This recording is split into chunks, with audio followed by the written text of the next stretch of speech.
Tending to remain very long. I looked for toilet paper, but there wasn't any toilet paper, and there never would be toilet paper. South of here, they were having a party with streamers of the stuff, miles and miles of toilet paper.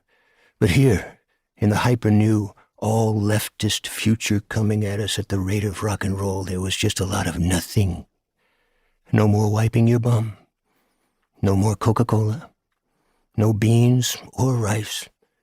Except for me, they got no more shiny pants. No more spiked heels. No unslakable thirst. No kissing while dancing. No whores. No meat. No milk. South of here was paradise. Average daily temperature 71 degrees Fahrenheit. The light sad and harmless. Virgins eating ice cream cones walking up and down. Senorita, if possible, I will wait for you. Still, I thought I could hold out a few seconds longer, hugging the wall, drugged like a little kid by the taste of my own tears on my lips. Senorita, senorita, senorita, said the subtenente. He said something to the soldiers outside, and everybody laughed. See, I said. I opened the door. Subtenente Verga, which wasn't his name, but Verga means prick. It's so good to see you again.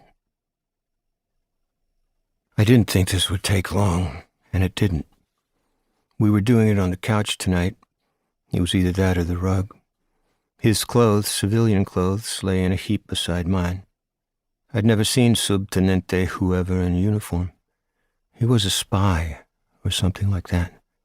I believe anybody who thought about it would have said he affected the goat-like linen look, but in truth his features were unshaped. They seemed to be materializing out of a bright fog, nothing more than a shining blank with shadows floating on it.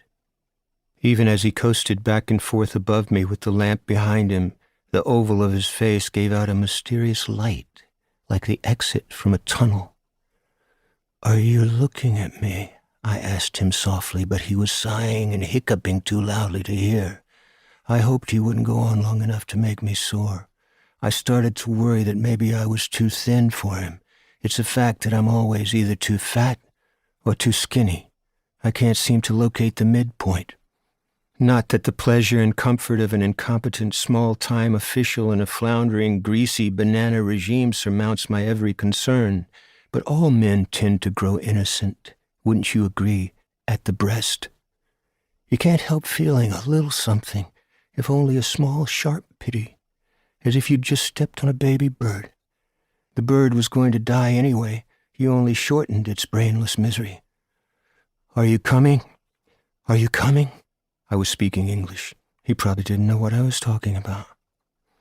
Through it all, I wept and sniffled. I did it all the time. It was becoming a kind of trademark. The subtenente spoke softly. He stroked me. He was thankful. What a laugh. If only they knew how obvious they all are. And here we languished, perspiring in his bureaucratic tristoire with its slatted shutters and also even a rug. Cozy. But in this climate, generally, you didn't want cozy. Anything but. "Do you have any talcum powder?" I asked him. Already he was engaging the routine, acting like he'd skipped some critical errand and couldn't remember what. "Que?" Getting on his shirt like he was late for an appointment, and so on. "Polvos de talco, baby." "Oh, si. And he started toward the bathroom, changed his mind. No. He spoke in Spanish now. "Listen to me. I want to tell you something." "Yes?" "The moment has come when I must take your press card and your letter of authority." "What are you saying?" "You are not a journalist." "But I am." "Yes." "No." He held my purse in one hand and searched through it with the other. "Yes."